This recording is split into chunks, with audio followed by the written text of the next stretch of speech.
Saya tuh kalau ngaji Rebo itu ribuan, nggak mulai orang jelas, nggak jelas, setengah jelas, yang wali, setengah bulat, setengah buron, ada semua. Sampai ada yang setengah buron pernah ketemu polisi yang ngaji. Saya ini mau nangkap kamu malah ketemu di sini jadi. Jadi sudah lah Pak, atas nama hormat Gus Pak, nangkapnya nanti aja karena ketemunya pas ngaji. Bismillahirrahmanirrahim. Pertemuan kemarin kita nerangkan tentang dabaih ya. Ya muntah ya, tentang dabaih. 2 kali saya pertemuan ngisi fikih di sini tentang hewan yang boleh disembelih terus ukurannya hidup itu kayak apa. Kemarin kita cerita hayatun mustaqirrah sama hayatun sing wiru mustaqir. Tapi kali ini saya akan cerita ilmu sosial ya. Kita sebagai umat Islam di Indonesia yang kita semua ahli sunnah wal jamaah mewajibkan amar ma'ruf nahi mungkar. Tapi saya mau cerita sedikit tentang fatwa Imam Ghazali dalam kitab Ihya, dan ini saya bukukan ketika 100 harinya Kiai Haji Maimun Zubair ketika saya diminta ngisi ceramah di acara 100 harinya Mbah Maimun Zubair, guru kita semua. Di antaranya adalah ketika melihat maksiat itu apa seharusnya kita membenci pelakunya atau malah justru menunjukkan simpatik dengan harapan bisa dibina. Ini halaman 20 ya, kalau di buku ini halaman 20. Sudah ketemu ya halaman 20. Di Ihya aslinya di kitab saya juz 2 halaman 225. Kemudian ada Ihya Darul Fiqh ini milik Pak Mustaqim, tadi tak cek halaman 29. Jadi supaya kita amar ma'ruf nahi mungkar itu pakai ukuran yang dipakai ulama. Ya kalau di buku ini halaman 20. Ya kalau di buku ini halaman berapa? 20. Saya beri muqaddimah ya, misalnya gini, ada orang mabuk di jalan. Itu dia melakukan kemungkaran, jelas mabuk. Kadang-kadang ibunya itu solihah, keluarganya soleh, ikut majelis taklim. Dia mungkin tersiksa karena keluarganya mabuk. Atau mereka keluarga tersiksa anaknya mabuk.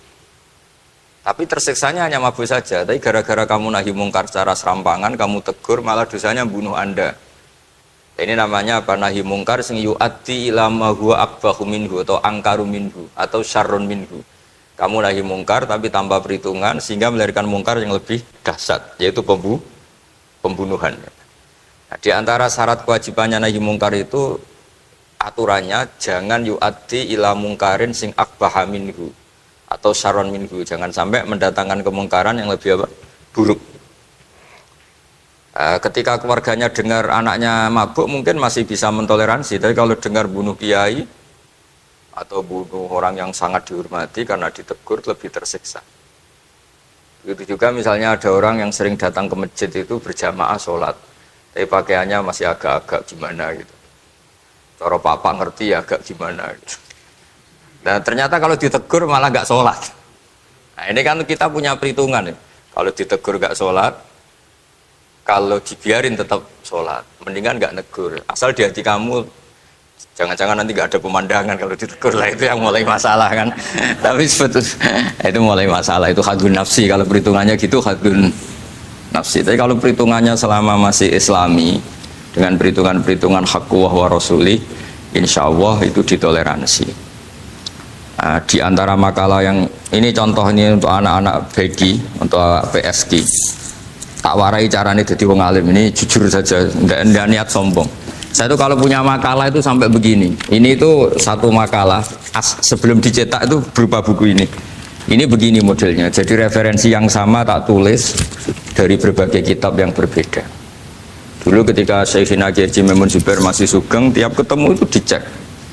Itu dari kitab apa. Jadi selain referensi secara mudawana, Al-Kutubul Mudawana, juga dikonfirmasi berkali-kali. Misalnya gini, orang sekarang itu gak siap dakwai orang yang ahli maksiat. Dulu itu zaman Nabi dakwah itu malah gak sekedar maksiat, masih kafir yang didakwai. Pertama Quran turun tidak ada qul ya ayyuhan nahdiyun, qul ya ayyuhal muhammadiyun, yang ada malah qul ya ayyuhal kafirun, karena yang didakwai orang kafir. Jadi kalau kamu nyari dakwah yang sudah orang steril, sudah soleh semua, itu orang Jawa nguyai segoro, sekarang soleh kok mbok dakwah. Jadi Jadi memang tantangannya dakwah itu ke objek yang kita nggak siap. Nggak siapnya mungkin kita beda agama, mungkin beda kultur, beda kesolehan tuh. Ya, jadi ini tak baca beberapa makalahnya orang dulu. Ketika melihat saudara kita, teman kita atau tetangga kita melakukan maksiat atau sedang maksiat. Tak baca Arabnya dulu, mungkin sebagian nanti itu mungkin biar barokah. Ini teks aslinya Imam Ghazali. Wa turuqus salafi qad ikhtalafat fi izharil bughdi ma ahlil ma'asi.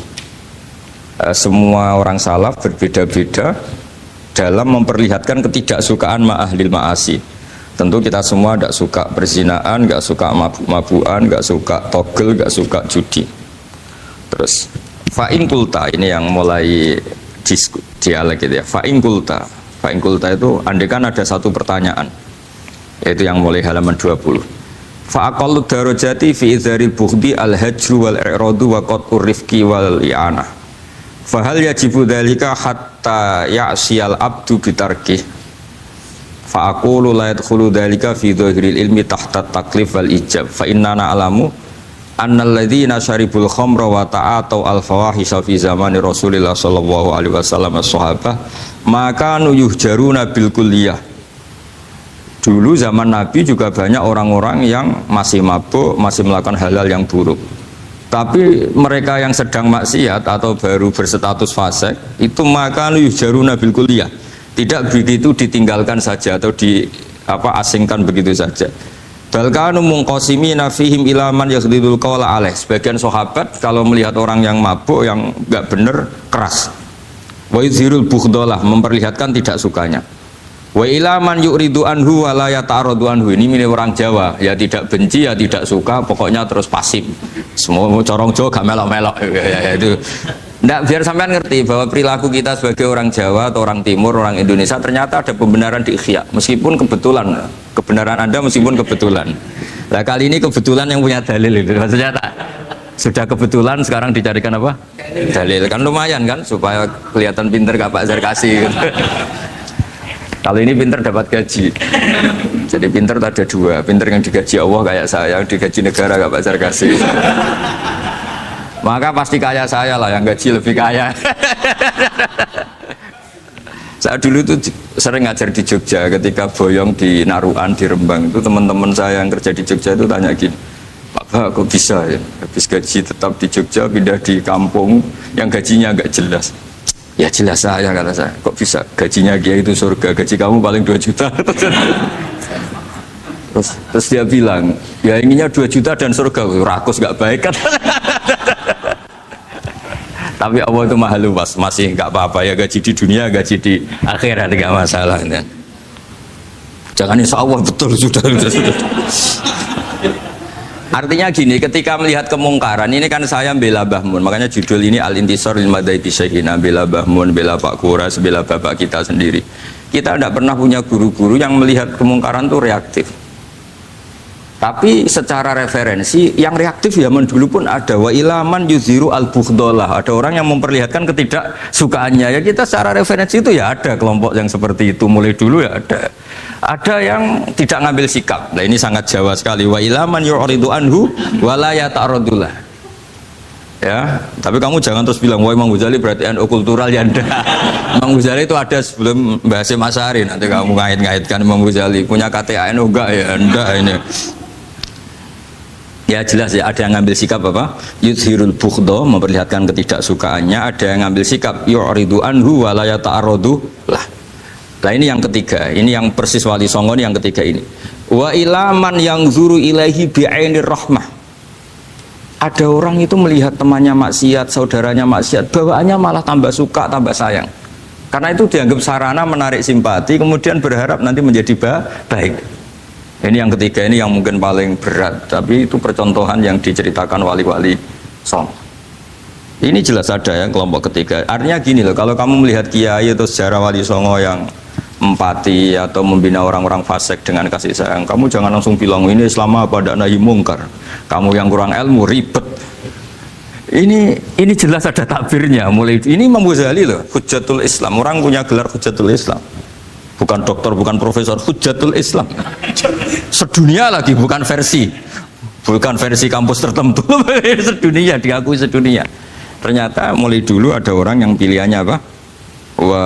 Wa ilaman yang zuru ilaihi bi'ainir rahmah. Ada terusannya, wala yu'athirul muqata'ah wa taba'ud. Dan dia tidak ngambil sikap memutus hubungan dengan yang sedang maksiat. Jadi bawaannya malah yang zuru ilaihi bi'ainir rahmah dan tidak muqata'ah. Tapi tentu ya tidak muqata'ahnya karena niat bina ya, bukan koalisi. Bukan malah nanti kayak tadi kalau ada yang ke masjid masih pakaiannya agak gimana, dibina itu untuk lebih baik. Jangan takut kehilangan tontonan. Itu yang paling masalah itu. Hadu nafsi kalau itu. Kayaknya saya enggak lah, saya kiai. Ini cerita sampai enggak cerita saya. Ya ini jelas nanti kalau yang punya kitab Ihya jelas ikut babnya Kitabu Adabil Ulfah wal Ukhuwah. Ya, jadi nanti yang kitab naskahnya beda. Itu di Ihya-nya ikut apa? Kitabu Adabil Ulfah wal Ukhuwah. Bab cara merasa empati, kasih sayang. Itu di situ saya pernah baca khatam dan mengajarkannya juga berkali-kali. Dan muasalah saya dengan ulama-ulama dulu yang sudah meninggal. Itu di situ Imam Ghazali kalau dalil itu gini, sampai begini ekstrimnya. Mungkin bagi orang awam tidak ekstrim, tapi bagi ulama itu ekstrim. Fa inna wa ta'ala qadim tanna alaina bi nikmatil ulfah was suhbah. Isqala wa allafa baina qulubihim. Jadi kebencian itu tidak termasuk nikmat yang dihitung Allah. Yang dihitung Allah termasuk kenikmatan itu wa allafa baina qulubihim. Jadi mu'alafah, merasa nyaman dengan teman kita, saudara kita, meskipun beda ormas, beda kultur, beda apa, itu bagian dari kenikmatan. Jadi jangan mentang-mentang kamu demi nahi mungkar terus adanya kebencian. Itu di Quran jelas, nikmat itu dihitung termasuk pemberian Allah terbesar itu wa allafa bainakum. Bahkan Allah ngendikan lau anfaqta ma fil ardi jami'an ma alafta baina qulubihim walakin Allah alafa bainahum.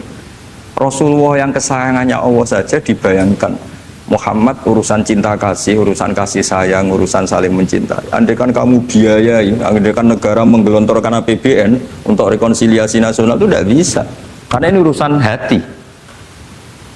Kamu bisa tak kayak sak miliar seneng wong elek, enggak bisa. Atau ora usah dibiayai wong ayu. Kan susah sekali itu. Kamu bisa seneng orang yang enggak pernah berbuat baik sama Anda, enggak bisa. Tapi walakin Allah allafa, kalau Allah sudah menghendaki itu semuanya bisa. Kita kadang mencintai orang yang enggak pernah berjasa sama kita.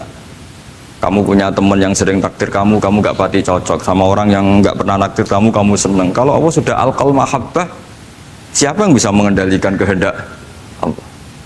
Kamu punya teman mulai SMP, SMA tidak bisa senang, ketemu pertama di bis senang. Yang bisa ngatur itu siapa kalau enggak Allah? Meskipun cara kok itu witing trisno jalaran kulino, tapi Allah menghendaki pandangan pertama senang, pandangan sangang tahun bosen.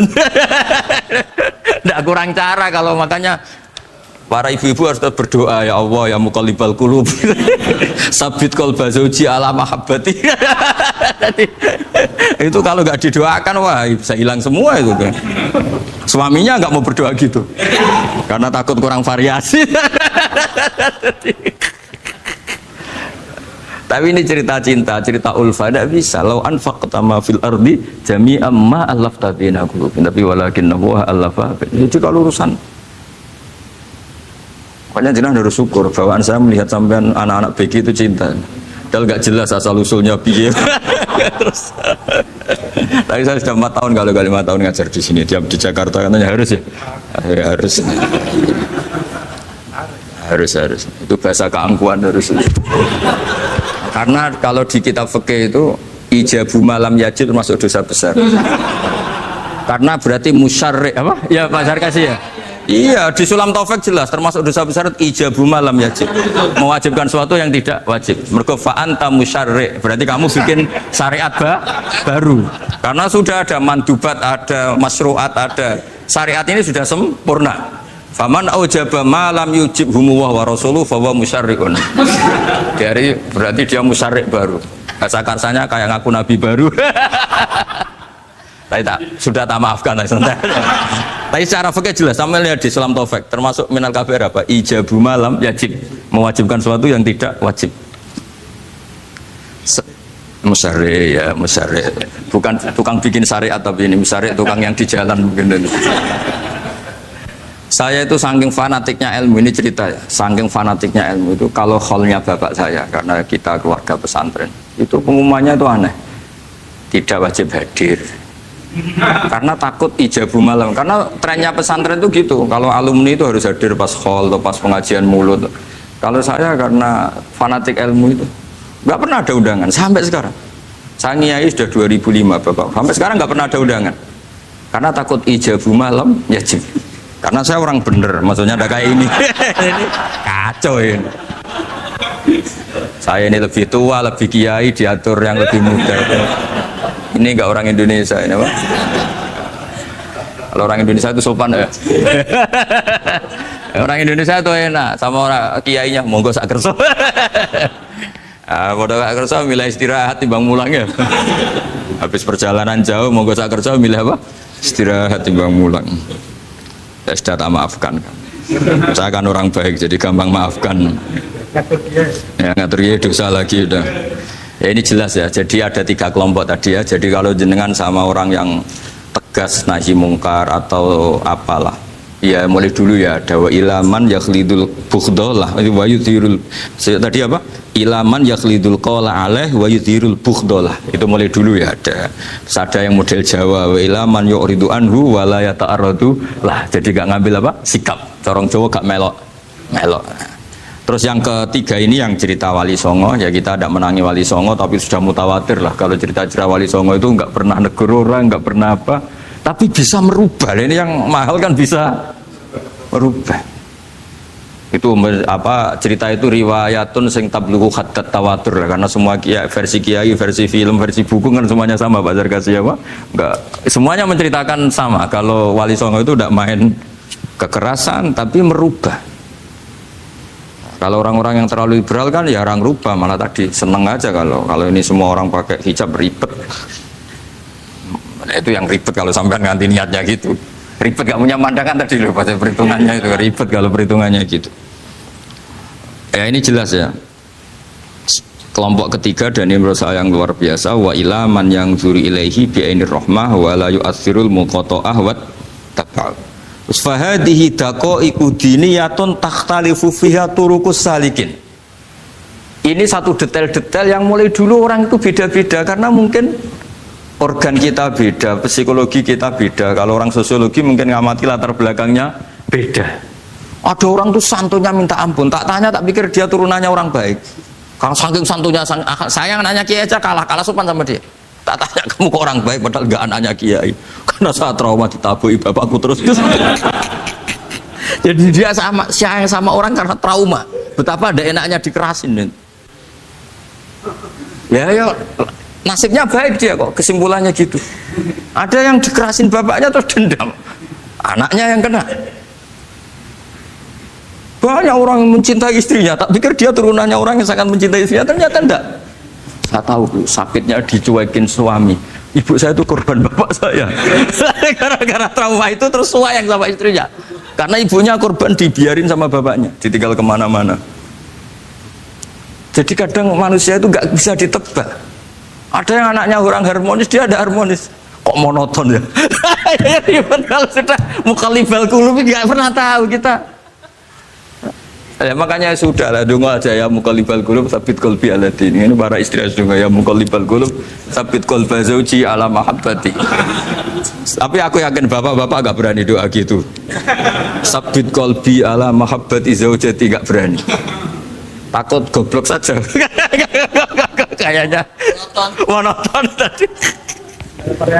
Ya.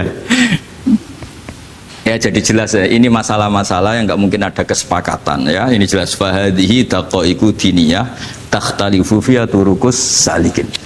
Nah daqaiq itu artinya gini ya, daqaiq itu sudah detail. Dikoh, daqaiq jamaknya daqiqah, dikoh itu detail. Bukan daqaiq bahasa Arab sekarang artinya menit. Oh daqiqah, daqaiq ada menit barang ini apa dari ini maksudnya dari kata dikoh apa? Detail. Detail itu maksudnya gini. Saya beri contoh ya, semoga contoh ini tidak menyinggung siapapun ya, karena ini murni contoh. Misalnya ini ada warung kopi ya, warung kopi itu dijaga orang cantik, ramah. Terus ini itu dijaga orang solihah tapi judes. Sini boleh utang, ini nggak boleh utang. Ini contoh gampang saja. Contoh yang awam saja, model goblok saja lah. Kita ngaji model awam saja. Terus kamu orang netral. Maksudnya netral ya tidak soleh-soleh banget, ya tidak fasik-fasik banget. Ya kayak kelas-kelas gini kan nggak soleh-soleh banget, agak ya nggak jelas lah bahasa pasnya itu nggak jelas.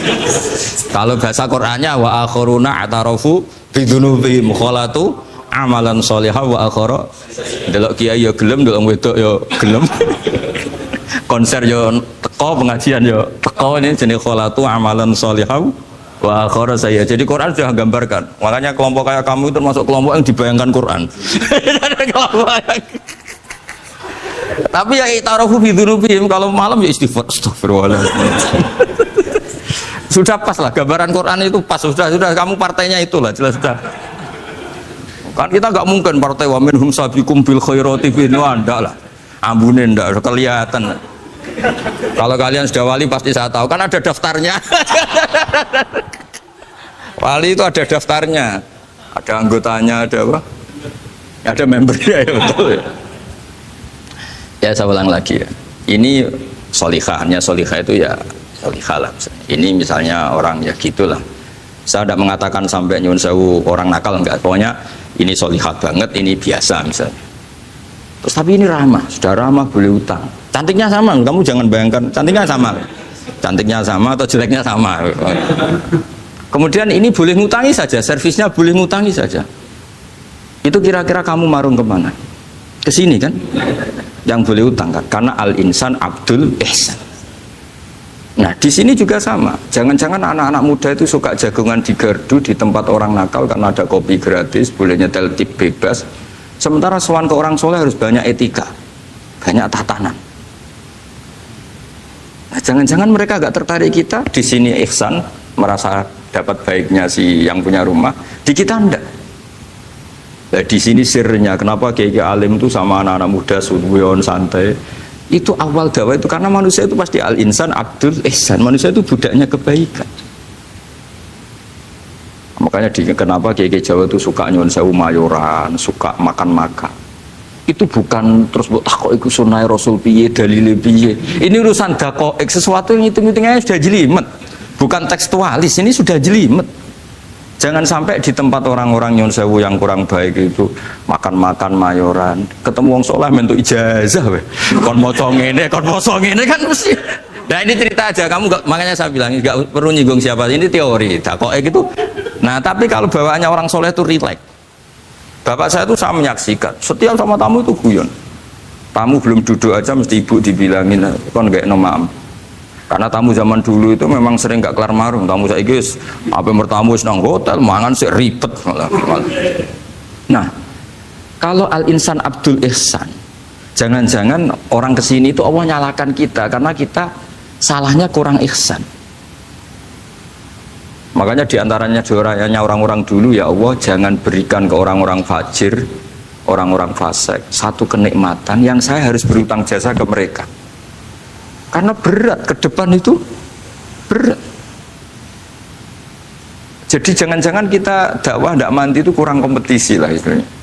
Nah makanya Wali Songo itu sikapnya simpatik, ya tadi. Makanya terus guyonan di dunia sufi, meskipun guyonan itu masuk akal. Kok tidak marung yang solihah, kok marung yang enggak solihah? Kalau yang ini senyum, ini merengut. Nah di sini pentingnya senyum. Meskipun fikih berfatwa senyum itu sunat, saya ulang lagi, fatwa fikih formal itu kan senyum itu sunat. Tapi ada surah yang senyum itu wajib. Ya tadi misalnya kamu kalau jadi kiai senyum orang ngaji ke kamu. Tapi kalau kamu enggak senyum orang ke ngaji yang aliran sesat, misalnya belajar yang aliran sesat. Hanya karena orang netral itu ngukurnya senyum. Bawaan sowan kiai dimarahin ya sowan yang enggak kiai enggak dimarahin misalnya. Nah di sini hebatnya Quran. Bayangannya walaupun tafadzul walidul qalbi lan faddu min qawli. Kalau kamu jadi kiai kurang simpati pasti orang itu bubar. Di sini fatwa fikih sudah tidak berjalan kalau senyum itu sunat. Ada wajib. Tapi bukan wajib yang keliru Pak tadi ijabu malam ya enggak, ini wajib yang karena hitung-hitungan syariah itu. Lo coba ya, mana ada wong soleh yang top ya. Sekedar kita mungkin pegawai negeri atau lurah, orang ke kita harus prosedur.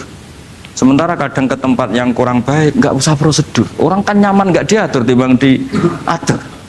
Bawaan gitu saja sudah membatasi akses kebaikan kan?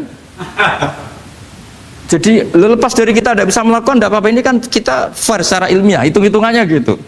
Dakoik itu kira-kira hitung-hitungannya begitu.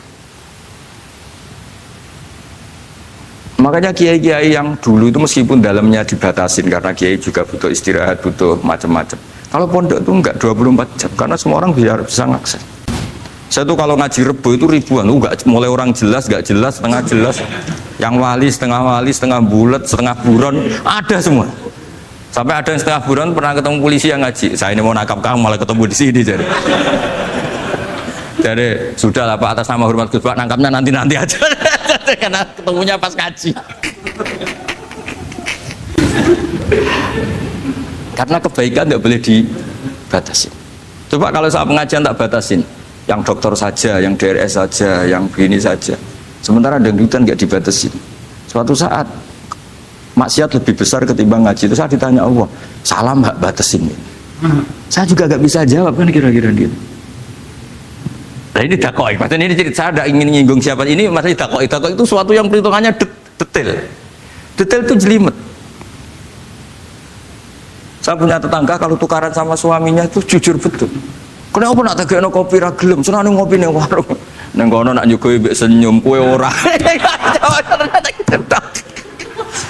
Istri kamu kalau nyugoi, oh ngombe. Di warung kan ngersakno nopo. Padahal cantiknya kadang ya sama, atau kadang cantik istri kamu. Tapi gara-gara duar. Nah itu sudah dakoek apa? Dakoek. Ini urusan kompetisi. Ke kiai dimarahin, ke sini di servis. Nah, ini monggo lah kita belajar bahwa karena sebagian riwayat disebut Rasul Akli Badal Iman Billah At-Tawaddud Ilan Nas.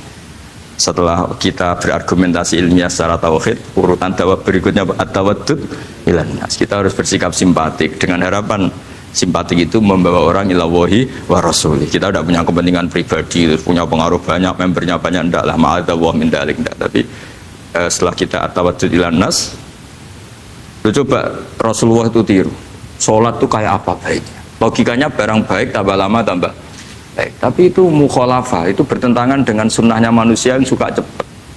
Nyatanya imam yang cepat itu yang lama itu yang disalahkan Nabi. Logikanya kan sholat lama, Qur'annya fasih. Yang imam itu Mu'ad bin Jabal, tidak muntah itu tidak apa. Mu'ad itu sahabat paling fasih, paling alim. Artinya bacaannya itu tidak bikin kuping panas. Ini yang ngomong ini tidak saya.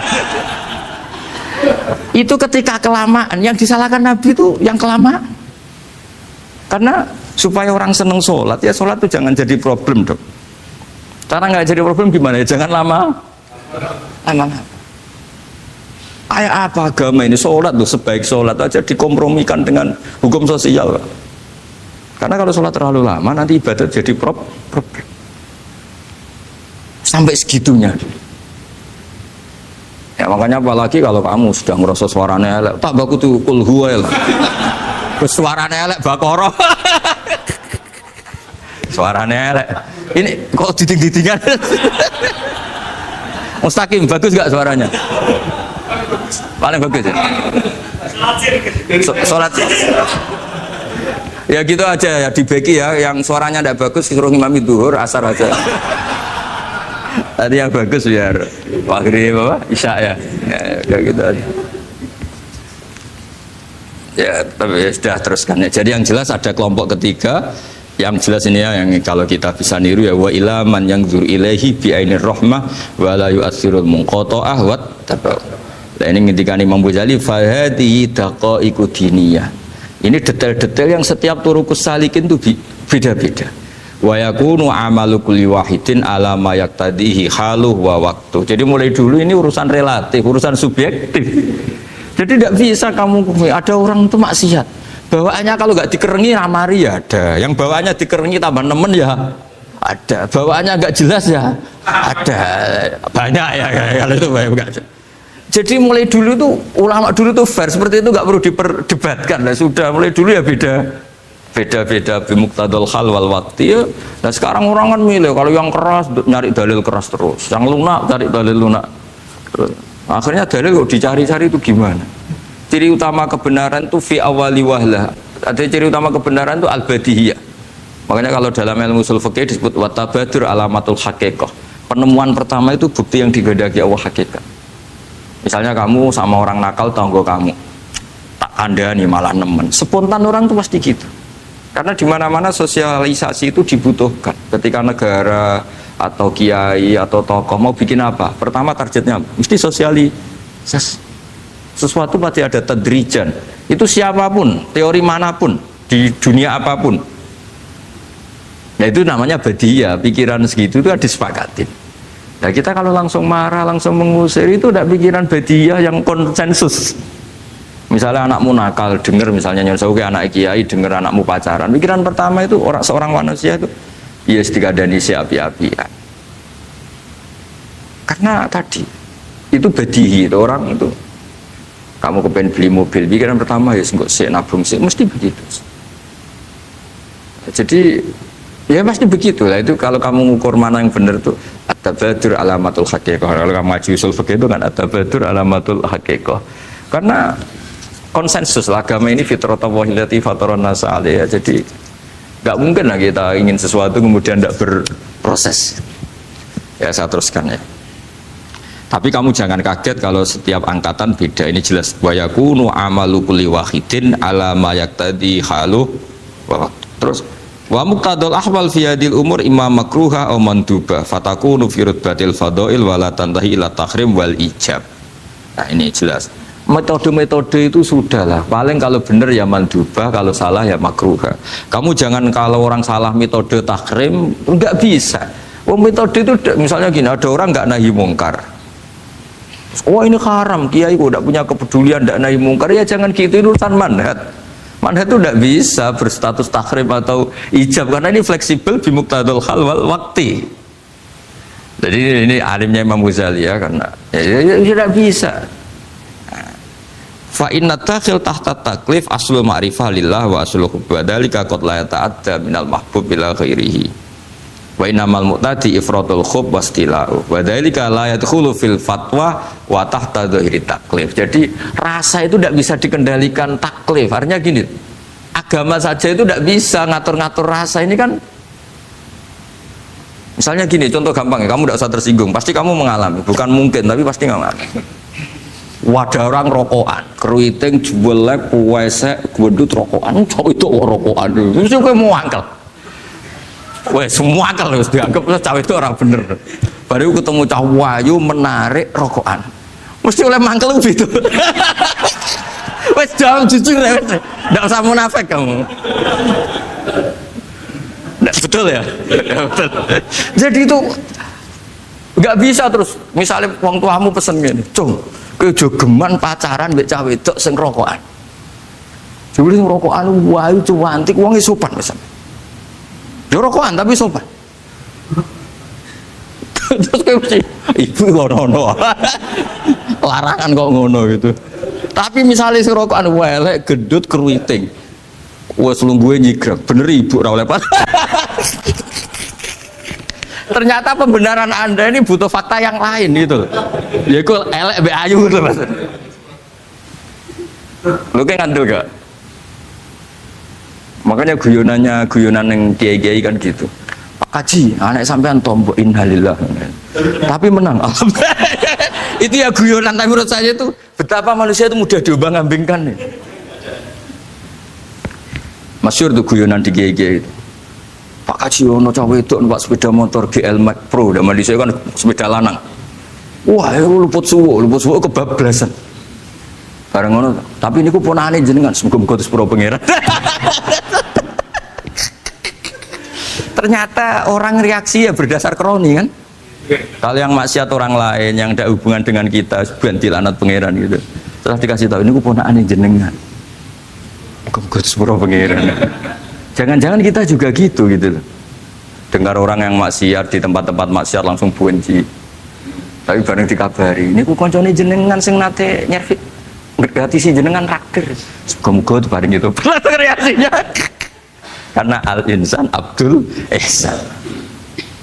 Jadi ini bukan fatwa yang mengikat, ndak. Nanti takut ijabu malam yajib tadi. Tapi ini kita ngomong ilmiah, kita ngendikan ilmu berdasar yang difatwakan Imam Ghazali di kitab apa? Ikhya.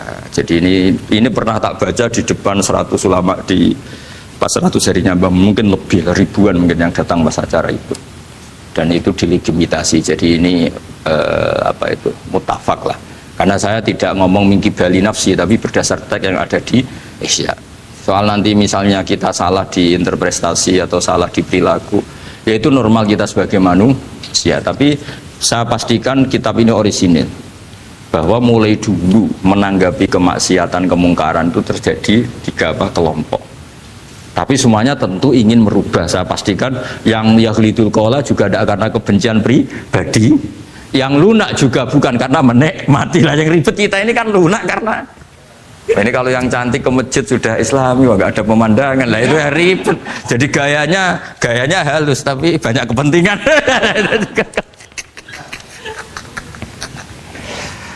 Ya ini jelas ya. Jadi mulai dulu makanya Imam Ghazali sampai punya gelar Hujjatul Islam. Di sini kelihatan apa detail-detailnya Imam Ghazali. Dan beliau berargumentasi. Zaman sahabat pun ketika melihat seperti itu ya beda-beda kan. Di antara yang didawuhkan beliau kan mulai periode apa? Sahabat kan. Beliau ngendikan apa itu? Fa inna na'lamu annal ladzina syaribul khamra wa ta'atu al fawahisha fi zamani Rasulillah sahabah maka nuyuhjaruna bil kulliyah bal kanu munqasimina. Jadi beliau cerita mulai dulu masyhur kan dulu di sahabat. Ya, itu ada orang namanya Nuaiman, kila namanya Abdullah. Itu di Bukhari jelas. Wa kana yulaqabu khimaron. Saking gableknya itu teman-temannya kalau manggil itu khimar. Terus wa kana yudhiku Rasulullah kasiron. Dan dia yang orang yang mudah memperbuat Nabi itu tertawa-tawa. Bawaannya itu bodoni webek Nabi. Masyhur itu. Kalau dia ada pedagang keliling itu. Itu, Bu atau Pak sini. Dahar sama Nabi. Setelah dahar lagi sing bayari sapa ya jenengan derek dahar. Masyhur itu ya, sahabat ya ada yang gitu. Nah itu kalau mabuk di masjid gak afdol dia, gak mau di bar, kalau mabuk di masjid dia tidak pernah lihat jauh dari Nabi, gak pernah. Kalau mabuk itu di masjid sama sahabat-sahabat lain dia dikhat itu diberi sanksi, kalau bahasa pondok ditakzir, ditaktib. Terus saking overnya sahabat yang mentakdib, ada yang ma'aktsaroma syarib tal khamrat bena di Rasul. Kowe ujug nemen ngarepe Nabi kok ngono kelakuan, anta malun. Kowe iku malun. Tapi apa kata Nabi? La tal'anuhu fa innahu yuhibbu wa rasulah. Masyhur itu di kitab Bukhari. Itu oleh komentari Syurahul Hadis, falam yukhriju bil maksiyah anil mahabbah. Ternyata ketika orang ini maksiat, Nabi masih mensifati punya, karena dia tidak mau jauh dari Nabi. Kan banyak orang-orang fasik yang bawaannya nggak mau jauh dari kiai. Makanya orang Indonesia itu kemungkinan tidak tobat itu kecil, karena pas nakal ya cek para kiai. Dijazai ya cek diwoco. Jadi misalnya nyon sewu bar delok maksiat entek 1 juta, ini orang masjid ya cek nyumbang. Coba kok mau 50.000. Cek orang ngimbang gitu. Tapi buahnya. Jadi akhirnya ya orang ini orang baik. Jadi makanya ini pentingnya ngaji Quran. Saya mohon lah, ini BG, ini BSG. Setidaknya kamu lihat didikte Quran lah pikiran kita. Mulai dulu itu Allah sudah membayangkan, dan itu pasti terjadi. Ada kelompok sing wa akharu na'tarafu bidzunub. Sementing i'tarafu bidzunubihim. Falam yuharrim halalan wala yuhallilu haraman. Sementing itu kaidah di fikih itu. Kamu jangan pernah menghalalkan yang haram, jangan pernah juga mengharamkan yang sudah. Kalau salah i'tarafu bidzunubihim. Makanya di antara aturan istighfar gimana? Kita Rabbana dzulamna anfusana, itu aturan istighfar. Kamu merasa salah dulu. Misalnya saya jadi pegawai negeri, misalnya saya Pak Zarkasi ini di Kemenak. Mungkin kerjanya benar, atmosfernya benar, semuanya benar. Tapi tetap saja salah. Kamu itu dipinterkan itu supaya idza roja'u ilaihi wal yunziru qaumahum idza roja'il malah gak roja'u, malah roja'u ila departemen. Dalam kebenaran kita pun pasti ada salah, apalagi dalam misalnya saya datang ke Jakarta gini kan ya benar, datang ke sini ke Begit kon mulang sampai dengarkan ya benar. Tapi tanyakan anak saya yang di rumah yang kelas 3 Bapak kenapa sih ke Jakarta? Ya? Salah cara dia.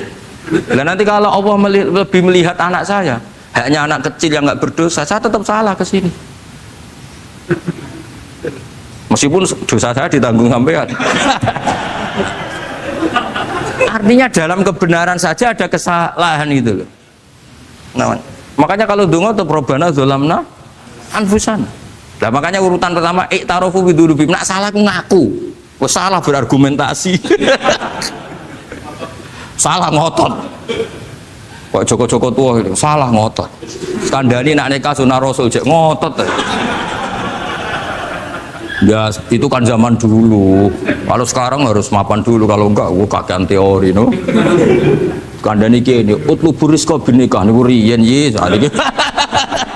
Ribet teh. Wah angel kandhani santri saiki teori ya. Lan kula di santri lanang kuwatah mbak kata ibu arep rapi-rapi ora yo wis buan. Nanti kandhani malah berargumen. Mulai santri-santri semangun kota wis teori tok. Coba namanya tak kandani, kon tawakal ra mikir pekerjaan, gak iso kan ke santri kota ra iso. Nah santri desa iso bazar kasih.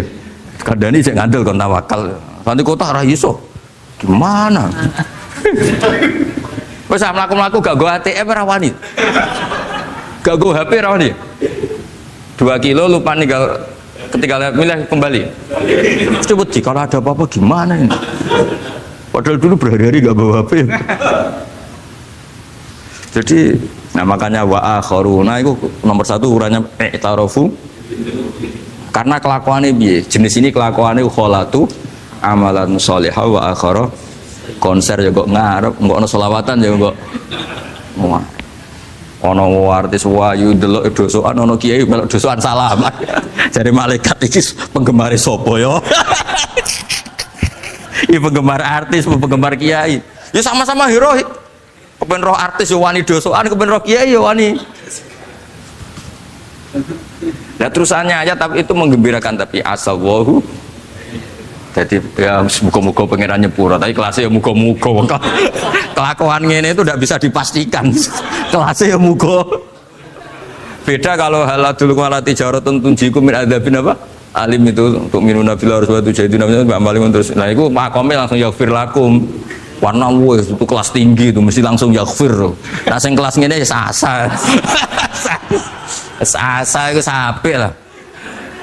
Sekaya aja langsung mesti lho kok ayate asa kok. Asa yang menawa-menawa. Menawa-menawa. Lah iku banyak kepentingan. Tapi yang jelas itu asa ya semoga ya tadi mungkin apa aja ya jadi ini jelas ya supaya maksud saya baca ini tak niati dari rumah supaya kita melihat beberapa kelompok di Indonesia itu ya tidak kaget mulai dulu yang yakhlidul qola ya ada yang yudhirul bughdo ya ada yang kelihatan keras nggak suka maksiat juga bagus masa maksiat disukai kan ya tidak baik yang nggak jelas kayak orang Jawa nggak melok-melok ya mulai dulu ya ada, makanya ini jenengan harus matur nuwun sama saya karena perilaku kebetulan yang ternyata punya dalil.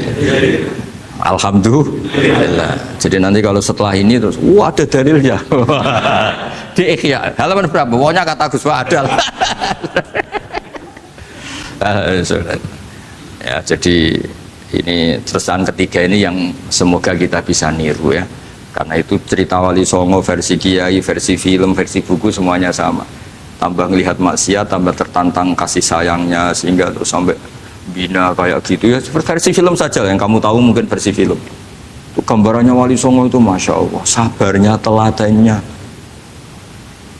itu semuanya Masya Allah lah darani wudhunya raup darani syahadatannya sekaten soalnya darani jimat kalimat soto jimat syahadat itu maksudnya itu uang itu kudu de merah delimo itu dal limo dalimo ya tauhid itu kata Mbah Mun itu orang dulu malah gua golek merah delimo akeh aduh ribet merah delimo itu maksudnya dalima orang itu harus berpegangan dalam surat Ikhlas tuh kul huwallahu ahad Allahus somad lam yalid walam yulad walam yakul lahu kufuwan ahad itu kan diakhiri dal sampai 5 dal-dal yang di kulhu itu yang di akhir-akhir itu kan 5 maksudnya itu saiki urung iso liyane lah sementing itu dalima maksudnya tauhid ini benar dulu apa Tauhid ini benar. Dan itu telaten datangi tempat maksiat. Ini kayak gambaran di film-film gitu. Dulu gambaran film-film kuno juga sama kan, ada warung, terus penjaganya gitu, yang datang goda. Dulu ya gambarannya ada gitu. Sekarang ya nggak ada lagi, mungkin banyak ya. Jadi dulu ya banyak sama lah. Untuk ukuran zaman itu ya banyak sama. Tapi telatennya, orang Jawa bilang apa ya dituruti. Darane sloko laila. Sloko itu maknanya suluk gitu. Bahasa Jawa jadi sloko. Nah darane ya tadi kayak di Jogja itu ada sekaten itu dulu kata cerita-cerita itu Kalijogo ngadakan satu konser wayang yang boleh nonton, yang bayar tiket. Lah tiketnya itu baca apa? Syahadat. Terus darani sekaten dari kata apa? Syahadat. Ya dituruti, orang kok terus ini gak fusha ini. Kamu benarkan sinnya syahadatain. Kamu itu ada saja. Oh kiai nyaran ya. Ya fusha itu. Ya ini jelas ya supaya apa kamu ingat betul bahwa ini ndak gaweane Gus Ba, gaweane Bapak di sini mulai dulu di Ikhya ini ya yang jelas ikut Kitabu Adabil Ulfah wal Mahabbah. Nah terus ini contoh belajar saya supaya sampean ngerti nak. Terus di sini tak tambahin dan itu di bab Ikhya yang sama fa inna tafriq bainal ahbab min mahabis syaiton. Ya fa inna tafriq bainal ahbab min mahabis syaiton. Jadinya gini, misalnya Pak Zarkasi maksiat atau saya maksiat. Terus bawaannya Pak Zarkasi itu benci saya karena Gus Bak setelah maksiat.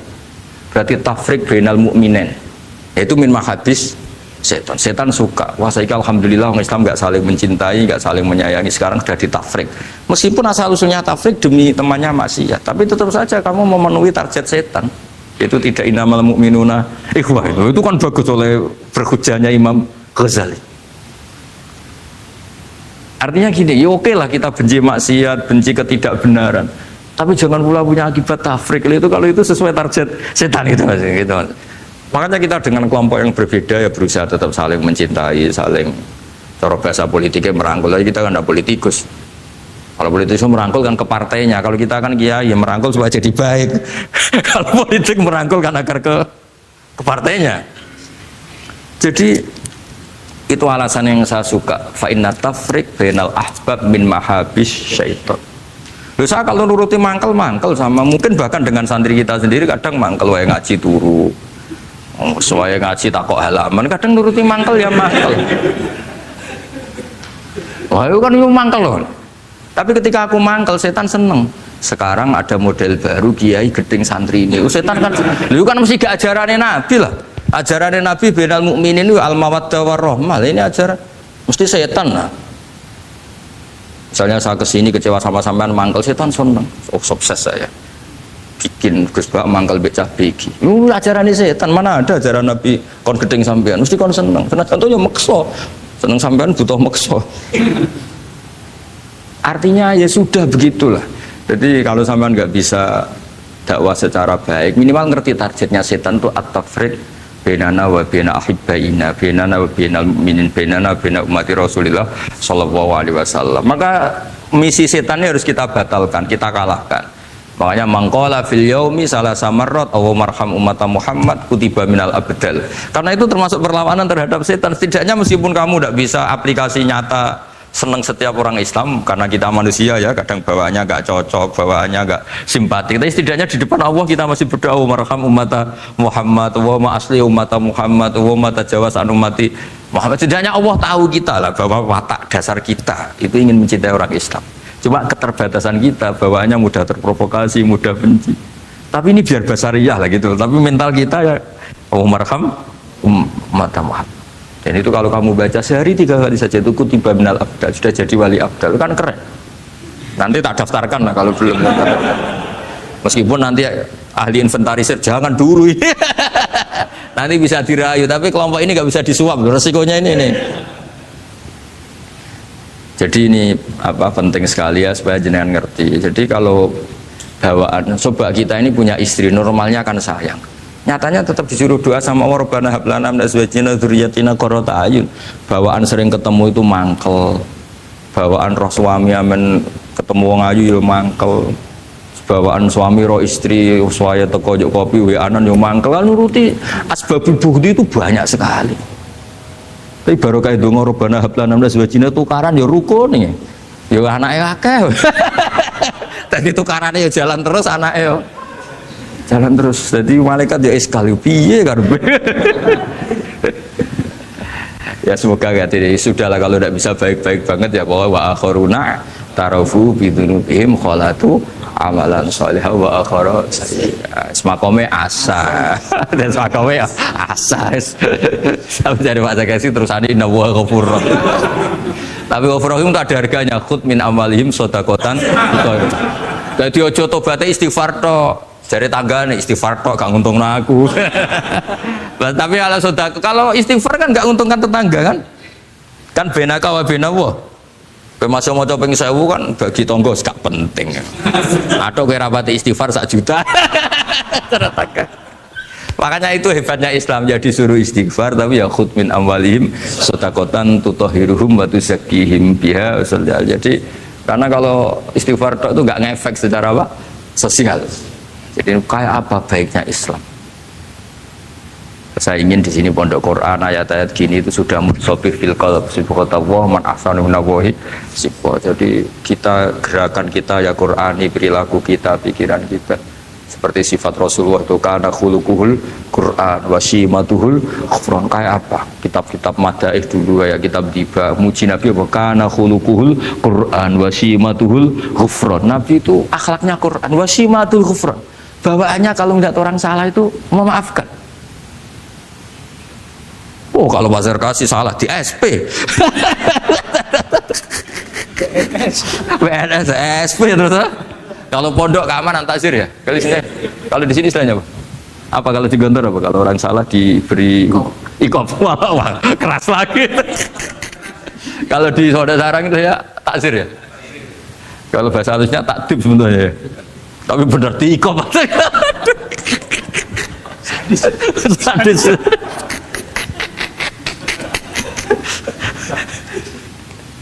Aduh. Kalau di sini apa istilahnya? Apa? Oh, BNI Roma. Gaya dai. Kayak wah ya top, sudah makom paling tinggi ya.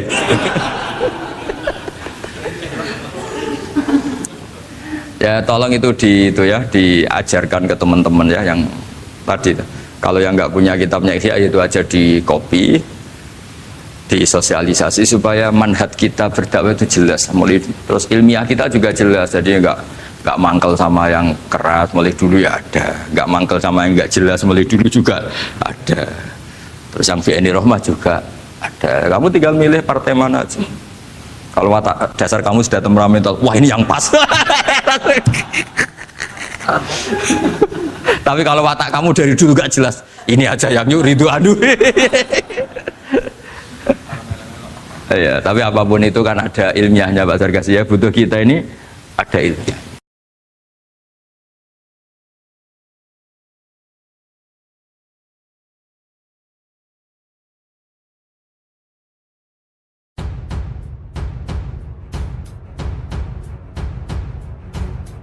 Assalamualaikum warahmatullahi wabarakatuh. Pemirsa Hidayah Rabbi yang budiman, Allah Subhanahu wa Ta'ala melalui Al-Quran dan Hadis mendorong umat Islam untuk selalu mencari ilmu kapan saja dan di mana saja. Dari sinilah lalu lahir beberapa disiplin ilmu pengetahuan dalam Islam. Salah satu di antaranya adalah ilmu tasawuf yang akan dibahas pada video kali ini. Secara umum, para ulama berbeda pendapat dalam mendefinisikan makna tasawuf secara khusus. Menurut Syekh Yusuf Khotar Muhammad, tasawuf merupakan salah satu cabang ilmu yang agung dan sulit untuk diraih. Ia bagaikan pohon kurma yang diminati oleh banyak kalangan, namun hanya tumbuh di daerah-daerah tertentu. Siapapun yang bisa mempunyai ilmu tasawuf dan mengamalkannya dalam kehidupan sehari-hari akan menjadi perantara selamat dunia dan akhirat. Karena ilmu tasawuf laksana obat bagi jiwa yang sedang sakit. yang disebabkan dengki, iri, sombong, dan penyakit lainnya. Ilmu tasawuf akan membersihkan jiwa dari sifat-sifat tercela tersebut. Pemirsa Hidayah Rabbi yang budiman, Imam Al-Ghazali dalam kitab Ayyuhal Walad memberikan penjelasan bahwa ilmu tasawuf memiliki dua pilar penting, yaitu istiqomah menjalin hubungan dengan Allah Subhanahu wa Ta'ala dan harmonis menjalin hubungan dengan makhluknya. Dengan demikian, siapa saja yang bisa istiqomah bersama Allah, berakhlak baik dengan makhluknya, dan bersosial dengan mereka secara santun dan rukun, maka ia adalah orang tasawuf atau sufi. Ada 5 pilar penting dalam ilmu tasawuf menurut Syekh Yusuf Khotar Muhammad dalam kitab Mausu'ah Al-Yusufiyah fi Bayani Adilatis Sufiyah, yaitu yang pertama adalah kebeningan hati dan introspeksi. Maksudnya, sebagai orang Islam yang ingin mencapai puncak muqarrabin istimewa di sisi Allah Subhanahu wa Ta'ala, harus mempunyai hati yang bersih dari semua sifat tercela dan mempersiapkan dirinya untuk menghadap Zat yang Maha Mulia dan Maha Suci dari semua kekurangan. Hal itu tentu harus dimulai dengan cara mengintrospeksi diri sendiri, apakah sudah layak atau tidak menghadapnya. Jika tidak, tentu ia harus lebih meningkatkan kembali. Tidak hanya itu, juga harus menimbang semua amalnya di dunia sebelum Allah menimbangnya di akhirat, serta membersihkan dirinya dari semua sifat-sifat tercela dalam dirinya. Hal itu sebagaimana yang disampaikan oleh Sayyidina Umar bin Khattab radhiyallahu anhu. Periksalah dirimu sendiri sebelum kalian diperiksa kelak di akhirat, dan timbanglah dirimu sendiri sebelum amal kalian semua ditimbang. Pemirsa Hidayah Rabbi yang budiman, pilar penting dalam ilmu tasawuf yang kedua adalah tujuannya hanya Allah semata. Semua orang Islam yang ingin menjadi istimewa di sisi Allah Subhanahu wa Ta'ala dengan cara menekuni dan mengamalkan ilmu tasawuf harus dengan tujuan yang tulus karena Allah dalam semua sepak terjangnya, seperti ucapan dan tindakannya, membersihkan hatinya dengan membiasakan ikhlas karena Allah semata, sebagaimana dalam Al-Quran Allah Subhanahu wa Ta'ala berfirman yang artinya, dan bersabarlah engkau Muhammad bersama orang yang menyeru Tuhannya pada pagi dan senja hari dengan mengharap keridhoannya. Quran Surat Al-Kahfi ayat 28. Juga disebutkan dalam ayat yang lain Allah berfirman yang artinya, dan tidak ada seorang pun memberikan suatu nikmat padanya yang harus dibalasnya, tetapi dia memberikan itu semata-mata karena mencari keridhaan Tuhannya yang maha tinggi. Quran Surat Al-Lail ayat 19-20. Dua ayat tersebut memberikan sebuah gambaran betapa pentingnya ikhlas dengan tujuan Allah semata dalam semua pekerjaan, termasuk diantaranya yaitu ketika menempuh jalan mendekatkan diri pada Allah Subhanahu wa Ta'ala. Pilar penting dalam ilmu tasawuf yang ketiga adalah hidup zuhud dan selalu merasa butuh kepada Allah Subhanahu wa Ta'ala. Pemirsa Hidayah Rabbi yang budiman, pilar ketiga dari ilmu tasawuf yaitu harus mempunyai sikap zuhud pada dunia dan perhiasannya, dengan melepas kecintaan dan ketergantungan pada semua urusan dunia yang bisa membuat lupa pada Allah Subhanahu wa Ta'ala. Karena dengan zuhud artinya seseorang berusaha melepas hubungan dirinya dengan setan, sehingga ia bisa fokus beribadah pada Tuhannya, merasa butuh pada Allah, maksudnya menyendiri dari urusan dunia, dan melepasnya agar fokus meningkatkan ketakwaan, serta meyakini bahwa tiada daya dan upaya, tiada nyaman begitupun sengsara, melainkan telah ditentukan oleh Allah Subhanahu wa Ta'ala, dan ini merupakan prinsip yang dijadikan pedoman oleh ulama tasawuf. Dalam Al-Quran, Allah Subhanahu wa Ta'ala mengisahkan seseorang yang hatinya tidak bisa lupa pada Allah meski dengan adanya dunia. Allah Subhanahu wa Ta'ala berfirman yang artinya, orang yang tidak dilalaikan oleh perdagangan dan jual beli dari mengingat Allah. Quran Surat An-Nur ayat 37. Menurut Syekh Yusuf, sifat juhud terhadap dunia merupakan pokok terpenting yang harus dijadikan pedoman oleh para salik dalam menekuni ilmu tasawuf menuju Allah. Artinya dunia hanya ada dalam genggaman tangan, tidak sampai ada dalam hati. Jika dunia tidak ada, maka tidak sampai ada rasa sedih ataupun sampai berpikir tentangnya, karena apa yang ada di sisi Allah jauh lebih banyak dan lebih sempurna dibanding apa yang ada pada genggaman tangannya. Keempat, memantapkan hati dengan welas asih dan cinta. Pemirsa Hidayah Rabbi yang budiman, di antara pilar lain yang harus dijadikan pedoman adalah harus mempunyai sikap cinta kepada semua makhluk dan memperlakukan mereka sebagaimana yang telah diatur oleh Islam, berupa mengagungkan dan menyayanginya. Jika sikap ini sudah melekat dalam jiwa dan tertanam dalam hati, maka Allah akan memberikan cahaya rahmat manisnya ridho yang dibalut dengan balutan menerima terhadap semua ketentuan Allah. Dengan demikian, ia telah mendapatkan apa yang telah diwariskan oleh para nabi, berupa cinta dan ridho. Tentu ia telah mendapatkan bagian khusus dari keduanya, sehingga dengannya ia tidak akan mudah meremehkan orang lain. Sahabat Abu Bakar radhiyallahu anhu berkata, "Jangan pernah meremehkan salah satu dari orang Islam, karena meremehkan orang Islam merupakan dosa besar di sisi Allah Subhanahu wa Ta'ala." Pilar penting yang kelima dalam ilmu tasawuf adalah menghiasi diri dengan etika yang baik. Pilar yang terakhir ini merupakan intisari dalam Islam dan akhlak yang selalu dipakai